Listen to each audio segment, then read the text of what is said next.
E aí, você já ouviu falar de Dalcídio Jurandir? Você sabia que ele é um dos escritores mais importantes da literatura amazônica? Não? Então vem com a gente conferir um pouco sobre quem ele foi e por que a sua obra é tão marcante. Bom, o Dacíldio, ele vai nascer no Marajó e vai crescer vivendo exatamente aquilo que depois vai se tornar a base da sua escrita. O cotidiano ribeirinho, as histórias do povo, as desigualdades, a riqueza cultural da Amazônia. Ele virou jornalista, militante político e principalmente um escritor, profundamente ligado ao seu território. O que faz Dacílio ser tão importante é que ele foi um dos primeiros a colocar o norte do Brasil como centro da literatura, não como um cenário distante ou exótico, mas como um espaço vivo, cheio de humanidade, de conflitos reais, de vozes que antes não eram ouvidas. No ciclo do Extremo Norte, com obras como Chove nos Campos de Cachoeira e Belém do Grão-Pará, ele deu protagonismo às populações amazônicas e mostrou as condições sociais da região com uma sensibilidade única. Por isso, o Dalcídio não é só um autor da Amazônia, ele é uma referência para se entender a identidade amazônica através da literatura. E agora vamos responder 5 perguntas baseadas no Dalcídio e no seu repertório teórico. A partir dos textos de Dalcídio Jurandir, especialmente em Chove os Campos de Cachoeira, nós podemos observar uma tensão entre a civilização e a barbárie, que aparece de uma forma diferente da qual os outros autores do período costumavam trabalhar. Ele não vê a Amazônia como um espaço selvagem que precisa ser civilizado, nem como um inferno verde. Aquele conflito ele não está na floresta e no progresso em si, mas entre a promessa e a realidade. A civilização aparece como um discurso. Escola, modernização, avanço do Estado. Mas para o povo caboclo, nada disso chega de verdade. O que Dalcídio mostra é uma modernidade ilusória, feita para as elites, enquanto a vida ribeirinha continua marcada pela pobreza, pela falta de educação e pelo abandono. Isso é o que ele chama de verdadeira barbárie social. Em Chove os Campos de Cachoeira, essa tensão se concentra no menino Alfredo.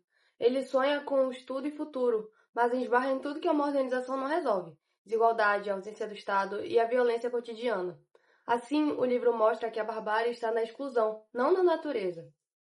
Essa leitura se conecta diretamente com o século XX. O fim da borracha, o discurso do progresso, a migração para as cidades e, mais tarde, a Zona Franca. Dalcídio revela que, apesar de todos esses projetos, quem vive à margem continua sendo o caboclo.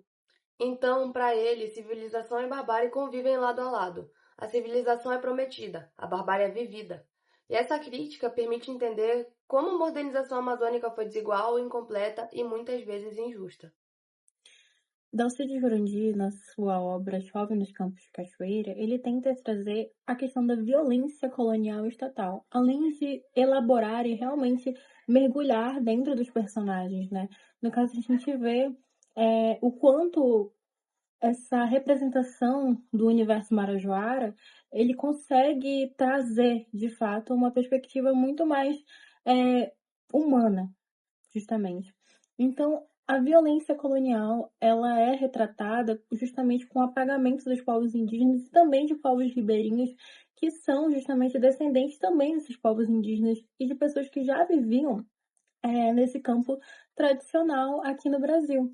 Além dele também destacar a questão da violência econômica, justamente essa questão da exploração dos ribeirinhos, dos povos indígenas, e que mesmo com as pessoas migrando para a zona urbana, ainda assim elas se tornaram dependentes justamente por elas estarem inseridas justamente nesse modelo capitalista, né, durante aquele período. E ele mostra que o capitalismo, e no caso dessas várias violências, ela não explora somente os corpos das pessoas, mas também os produtos naturais, né? No caso, a gente também tem a presença da violência ambiental, onde ele fala sobre os desmatamentos, as queimadas, e também tenta trazer, dentro dos personagens, como eu já havia falado anteriormente, essa ideia incrível de tentar, de fato, mostrar a realidade dessas pessoas marajoaras, né? Então, a figura do Jurandir, ela é justamente muito emblemática e inovadora por ela não tentar mostrar a Amazônia como algo estereotipado, né? Ele tenta justamente trazer a dura realidade de pessoas que vivem a Amazônia hoje e que de fato são pessoas trabalhadoras, são pessoas que passam por dificuldades. Sem romantizar e trazer de fato aquela romantização em sua obra, isso tudo se torna um ponto muito crucial para a gente entender a obra do Alcide Jurandir. A obra de Alcide Jurandir constrói uma Amazônia diferente da visão exótica e mística difundida por outros autores. Em vez disso, ele prefere retratar uma Amazônia ribeirinha, marcada por relações comunitárias, desigualdade social e abandono político. Esses elementos formam a base dos debates sobre identidade, memória e pertencimento no século XX. A identidade amazônica surge da convivência diária com o ambiente e com a comunidade, as chuvas frequentes, os campos, o rio, os sons da vila e os saberes compartilhados. Ela é construída a partir da relação íntima e contínua entre as pessoas e o território que vivem. A memória aparece como uma força coletiva. As lembranças de festas, tradições, crenças e acontecimentos históricos mostram que a Amazônia possui um passado próprio, cultura e continuidade. Essa memória funciona como resistência frente às visões externas que tentam simplificar ou apagar a complexidade da região. Já o pertencimento ele se revela no uso e na partilha dos espaços comuns, os campos, os rios, as práticas cotidianas e as relações de vizinhança. Quando esses espaços são cercados e transformados em uma propriedade privada, ocorre uma ruptura. O que antes sustentava a comunidade se desfaz, gerando sensação de perda e deslocamento. Assim, ao apresentar uma Amazônia comunitária, afetiva, desigual e ameaçada pela modernização, Alcide Jurandir oferece uma visão profunda da experiência amazônica no século XX. Identidade, memória e pertencimento se entrelaçam para mostrar que o ser amazônida é viver relação direta com a terra, com a história e com a coletividade. As obras de Alcide Jurandir abordam uma narrativa que evidencia o choque entre a tradição e as novas mudanças trazidas no século XX. Ele sempre tenta abordar em suas obras como que foi esse impacto para vidas, principalmente das vidas ribeirinhas, que foram ameaçadas pela modernidade aqui na região amazônica. A modernidade amazônica é apresentada como uma experiência fragmentada e contraditória, porque ela implantou novos modos de vida sem preservação da tradição cultural dos povos da Amazônia e sem um processo de inclusão desses povos. A crítica à economia extrativista que Alcide Jurandir faz nas suas obras evidencia que esses ciclos econômicos eles não têm um desenvolvimento sustentável, mas têm a tendência a repetir padrões de dependência e exploração. O escritor marajoara Alcide Jurandir não narra as tensões da modernidade na Amazônia a partir de uma simples divisão entre ricos e pobres. Não à toa, durante todo o ciclo do Extremo Norte, há um pequeno número de personagens da elite dominante com uma grande presença. O que não quer dizer que não hajam passagens que demonstrem como o sistema latifundiário é um grande entrave para a sociedade local.